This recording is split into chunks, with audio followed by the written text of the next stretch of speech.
Olá, meus queridos alunos, sejam bem-vindos. Hoje a gente vai falar aí sobre a malária e nós vamos entender como é que funciona o mecanismo da doença de uma forma assim bem geral, né? Eu não vou me especificar muito, mas é só para você entender o que acontece no organismo.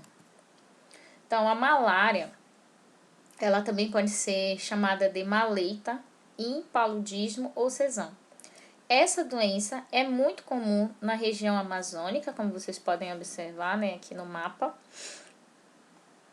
e em algumas áreas da região do Nordeste.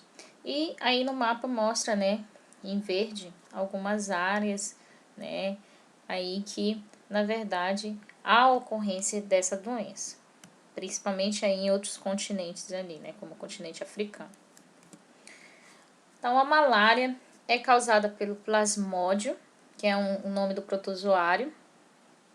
E no caso aí, esse plasmódio, ele é transmitido por pessoas doentes, né, para pessoas sadias. Então, uma pessoa, ela tá doente e uma pessoa sadia, no caso, vai receber esse plasmódio, ou seja, esse protozoário. Ah, mas como é que uma pessoa doente vai transmitir a doença para outra pessoa que não tem, ou seja, a pessoa sadia, através da picada do mosquito do gênero Anopheles, tá?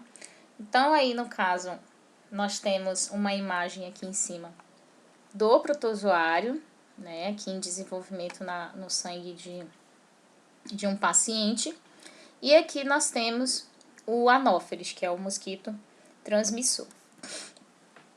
Então, o que acontece aí com relação à transmissão? A picada, como eu falei, né, do mosquito. Então, o mosquito ele vai chegar até a pessoa para se alimentar. E no momento que ele chega até a pele da pessoa para se alimentar, esse mosquito que está contaminado com o plasmódio, ele acaba inserindo na corrente sanguínea da pessoa sadia o plasmódio, tá? Geralmente é uma fase que eles chamam aí de esporozoítos. E aí, esses esporozoítos, né, caem na corrente sanguínea e vão para o fígado. Chegando lá no fígado, os esporozoítos, eles vão se desenvolver nas células do fígado. As células do fígado são essas células marronzinhas aí, tá? Ó, você pode ver aí que ele está entrando nas células do fígado, né? E aqui, essas células que estão aqui percorrendo são as células sanguíneas. E aí, o que acontece, tá? Esse protozoário, ele vai começar a formar ali uma divisão celular de merozoítos, ou seja, uma outra forma. E esses merozoítos caem na corrente sanguínea, passam do fígado e vão para a corrente sanguínea. E lá dentro das hemácias é que vai começar realmente o ciclo da doença em si, tá? É o auge que chamamos. Então, lá dentro da hemácia, esses protozoários que estão nessa forma aí, de esporozoíto, eles vão começar a passar por um processo de transformação, né? Ele vai, no caso aí, se transformar em um outro tipo de célula chamada de trofozoíto jovem ou anel. E você pode perceber que a hemácia ali por trás, né, ali na imagem, né, você percebe que a hemácia está começando a ficar, na verdade, com uma forma enrugada. Ou seja, isso acontece porque esse tipo de protozoário, ele retira a hemoglobina dessas hemácias. Ou seja, tira praticamente todo o ferro que constitui a hemoglobina.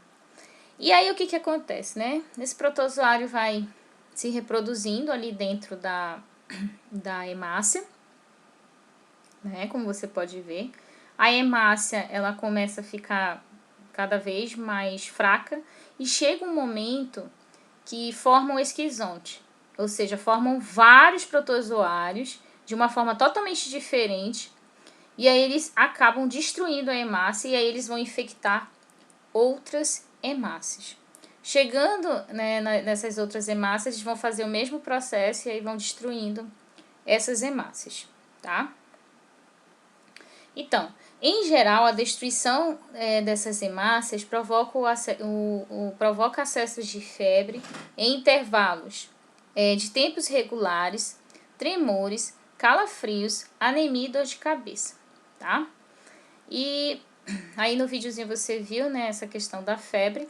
E aí a gente tem um processo em que forma vários tipos de esquizontes, ou seja, de protozoários, ali dentro de células sanguíneas, ou seja, dentro da hemácia, tá?